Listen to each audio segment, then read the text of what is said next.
bagaimana cara yang terbaik menuntut ilmu bagi para ummahat? Apakah harus datang atau di rumah? Ya kalau dia ada kesempatan bisa dibawa oleh suaminya, ya dia nuntut ilmu dong. Tapi kalau suaminya bisa mampu mengajarkan, ya suaminya mengajarkan. Tapi kalau tidak, ya dibawa. Ima dia datang dan suaminya bergantian dengan istrinya, jadi anaknya dipegang oleh suaminya, si istri nuntut ilmu. Atau bareng dengan suaminya dibawa ke majelis taklim supaya istrinya juga mendengar. Jadi dua-dua bisa. Atau umpamanya ada rumah yang besar yang menampung ratusan orang umpamanya. Ada ustadz yang datang ke tempat itu untuk mengajarkan, ini manfaat.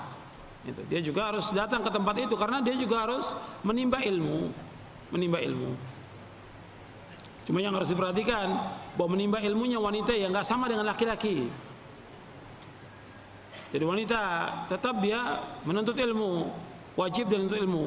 Cuma apa yang harus dia diamalkan dalam beribadah kepada Allah Subhanahu wa taala. Dan juga bagaimana mendidik anaknya menjadi anak-anak yang saleh dan salihah.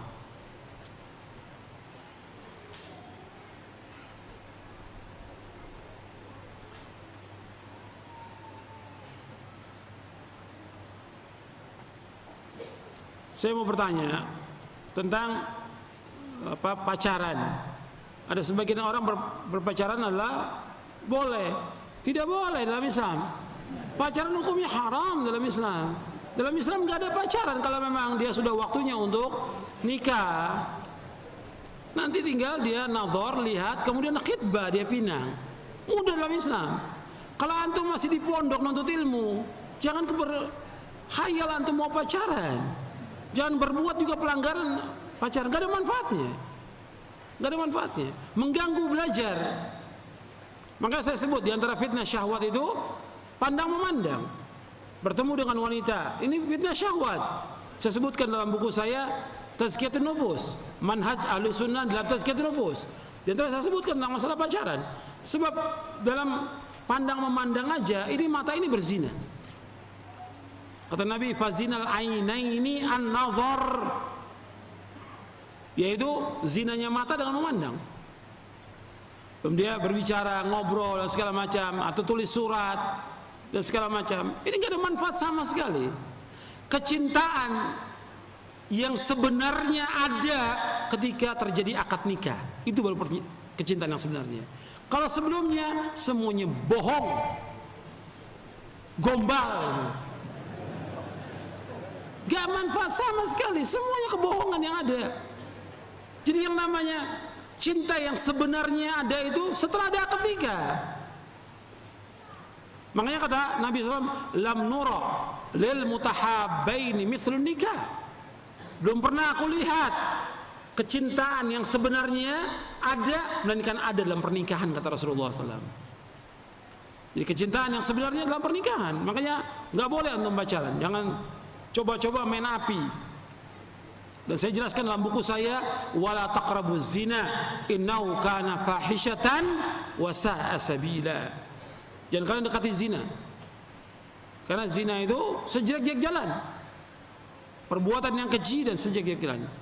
Saya jelaskan di buku tentang jangan dekati zina. Allah mengatakan dalam Al-Quran bukan wala taznu, jangan kamu berzina, bukan, jangan dekati. Maka jalan yang menuju kepada perzinahan itu nggak boleh, termasuk pacaran ini. Ini jalan yang menuju kepada perzinahan. Jadi yang laki maupun perempuan hati-hati yang dalam masalah ini.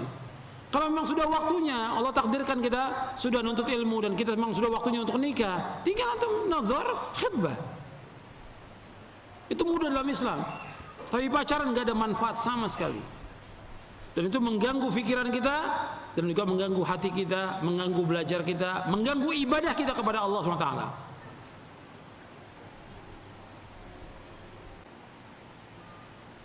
Bagaimana kalau seorang yang dia baru nuntut ilmu, kemudian tidak semangat, jenuh atau yang lain? Itu tadi hadis yang saya bacakan tadi. Kata Nabi, ihris ala ma yanfa'uka wasta'in billah wa la ta'jaz. Kata Nabi SAW, berkemauan keras kepada yang bermanfaat. Ilmu ini manfaat. Kalau antum tadinya masuk belum bisa bahasa Arab, terus belajar. Belum bisa menghafal, terus belajar. Belum bisa satu pelajaran yang lain, terus belajar. Insya Allah akan bisa. Kesungguhan itu penting. Jadi bersungguh-sungguh dalam kita menuntut ilmu ini, harus bersungguh-sungguh. Insya Allah bisa. Dan terus mohon kepada Allah SWT.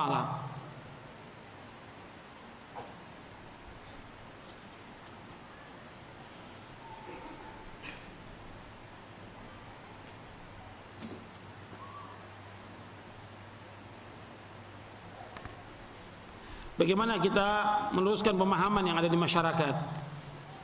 Ya, ini kewajibannya para ulama. Kewajibannya. Yang kedua, kewajibannya para dai. Adapun antum, ya antum yang penting belajar dulu. Para dai juga ketika dia akan meluruskan pemahaman masyarakat, dia harus juga luruskan dirinya dulu sendiri.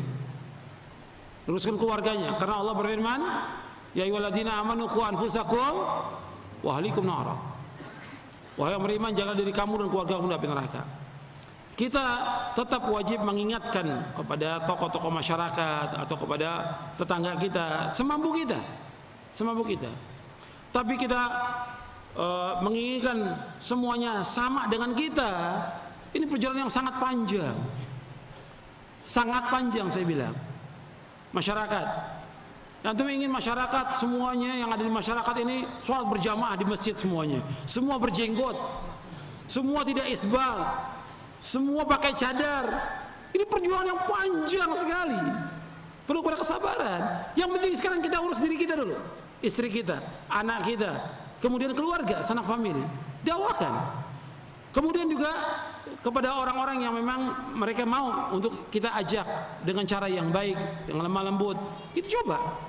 Tapi kemudian kita pengen masyarakat ini perubahan, lama waktunya. Dan tantangannya juga berat, fitnahnya juga berat yang dialami oleh para anbiya wa rusul. Yang caranya dakwah mereka yang paling baik di muka bumi ini. Rasulullah bagaimana? Cara dakwanya luar biasa paling baiknya, akhlaknya paling mulia. Tapi tetap dicela, dicaci maki, difitnah, dituduh, dikatakan gila, diusir, dilempari dengan kotoran, dilempari dengan batu, hijrah dan yang lainnya. Ini cobaan dalam dakwah.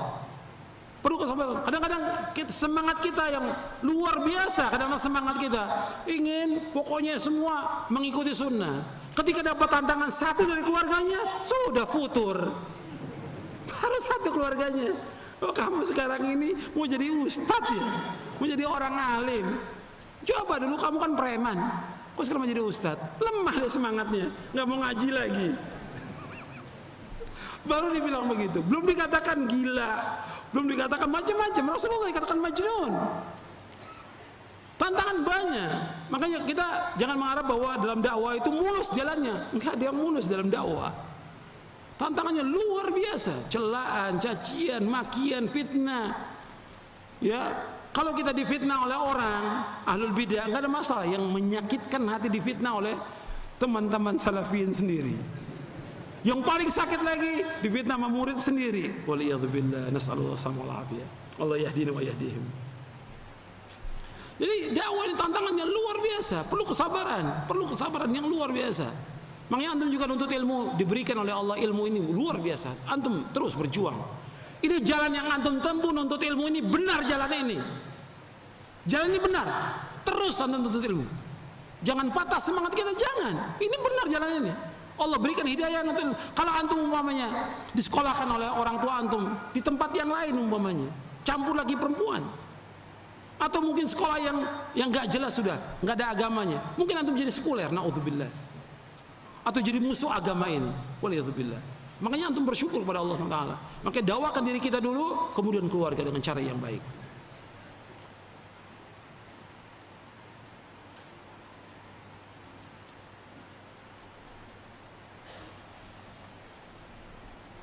Bagaimana kita menghadapi kalau kita mengalami futur? Ini sama dengan nuntut ilmu ini. Futur saya sebutkan di sini. Dalam buku ini ada obat dari futur. Ya lemah, nggak semangat, segala macam. Antum kembalikan ikhlas bahwa ini jalan benar, ini ibadah, ini jalan yang mulia, jalan yang membawa ke surga. Kenapa kita malas? Antum perhatikan, kalau antum keluar dari tempat ini, antum lihat ya orang-orang yang kerja. Bagaimana mereka? Luar biasa. Mereka ini untuk kerja pagi, mereka udah bangun, mereka untuk mencari dunia ini luar biasa. Antum keluar lihat, kalau antum lagi libur antum lihat bagaimana orang luar biasa untuk mencari dunia, mencari maisha, kemudian juga yang berbuat dosa, berbuat maksiat, mereka luar biasa semangatnya. Kenapa kita nuntut ilmu jalan yang benar ini? Patah semangat kita, putus. Ini setan yang goda kita, setan yang goda. Kita harus bandingkan bagaimana orang yang ahlul bidah itu luar biasa semangatnya siang dan malam untuk mendakwakan bid'ahnya, yang berbuat syirik siang dan malam, yang maksiat juga demikian. Kenapa kita nggak sungguh-sungguh? Di jalan kita jalan yang benar dan diridhoi oleh Allah SWT. Selama kita ikhlas dan kita menuntut Al-Quran wa sunnah al-fahmi salaf, yang kita cari akhirat.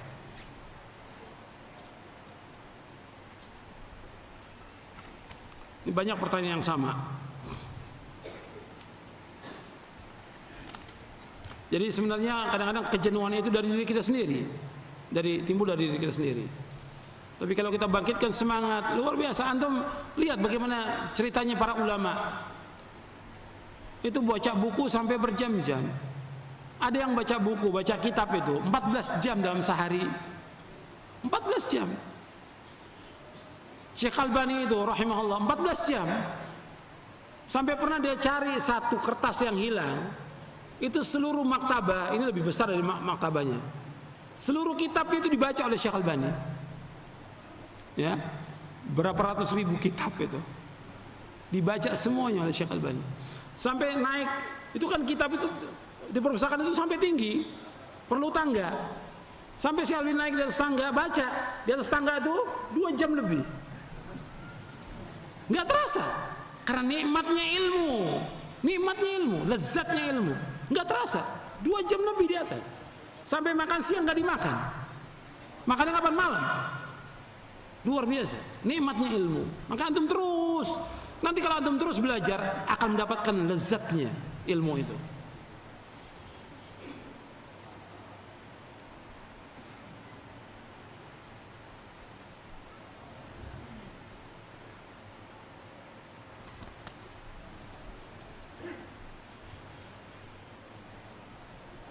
Ini pertanyaanku hampir sama semuanya. Jangan dimajukan semua pertanyaan. Sama semuanya. Tentang futur. Kullu tentang futur.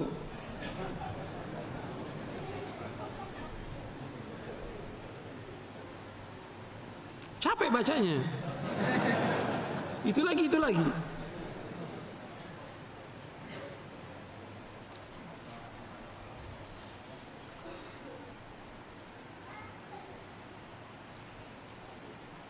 Ada orang tua yang khawatir kalau anaknya nuntut ilmu di pesantren nanti takut miskin. La haula wala quwata illa billah. Ditanya kepada orang tua, buktinya mana? Buktinya mana? Jadi kadang-kadang pemahamannya dia, antum bisa bandingkan ya, orang yang lulus ya dari berbagai perguruan tinggi dengan anak-anak pondok, antum bisa lihat. Yang perguruan tinggi dia sudah dapat S1, nganggurnya berapa orang yang nganggur itu, dan berapa tahun mereka nganggur. Jadi kalau dianggap kalau di pondok itu Allah nggak berikan rezeki, kalau di luar Allah berikan rezeki. Ini kan nggak adil kepada Allah SWT.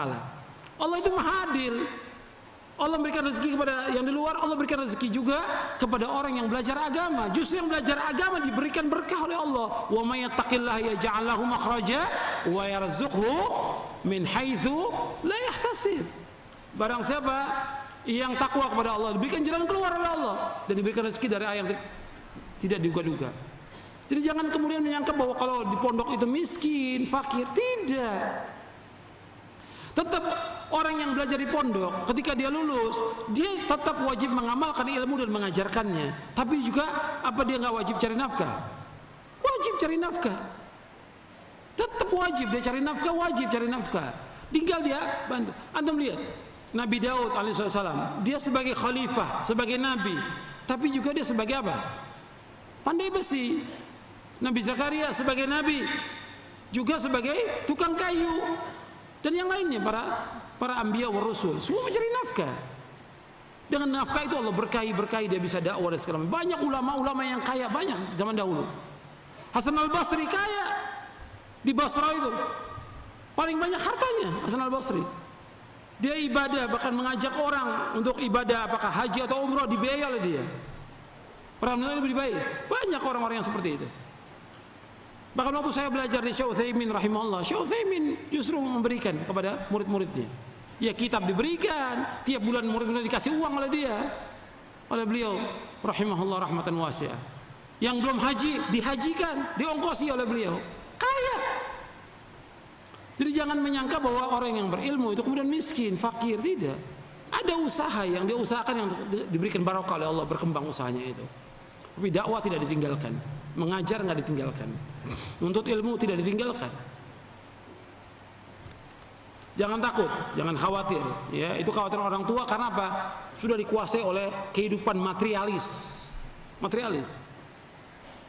Kalau di sekolah umum mesti dapat kerja, kalau pondok nggak dapat kerjaan, jadi pengangguran. Tidak, justru anak pondok itu lebih bermanfaat daripada saudaranya yang sekolah umum. Semua persoalan dalam kehidupan mesti lari ke anak pondok nantinya, ya kan? Nanya tentang akikah, nanya tentang walimah, nanya tentang warisan. Kepada siapa? Kepada anak pondok. Dia akan dibutuhkan dalam semuanya, ketika kelahiran dan ketika kematian, dalam semua perjalanan hidupnya dibutuhkan orang yang berilmu itu oleh masyarakat.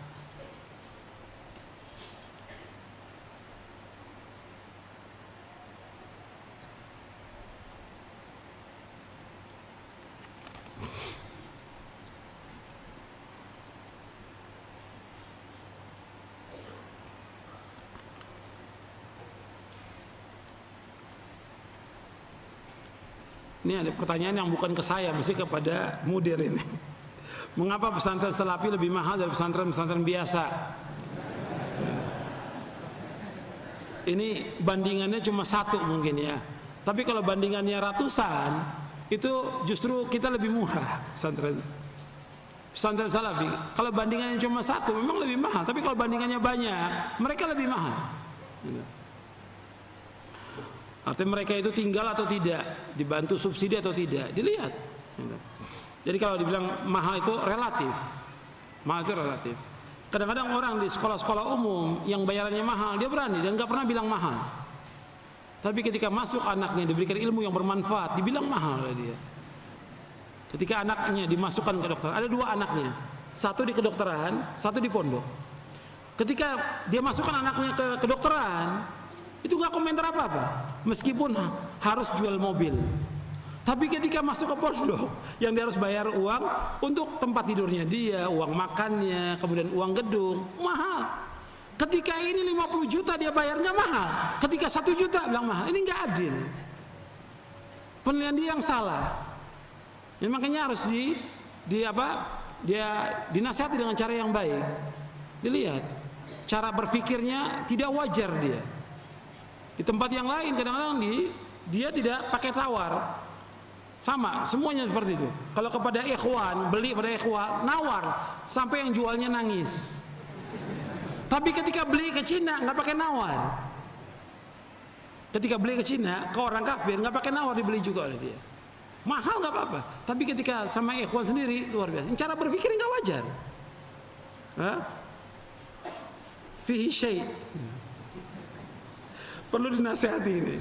Cara berpikirnya nggak wajar. Ya saya pikir cukup sampai di sini.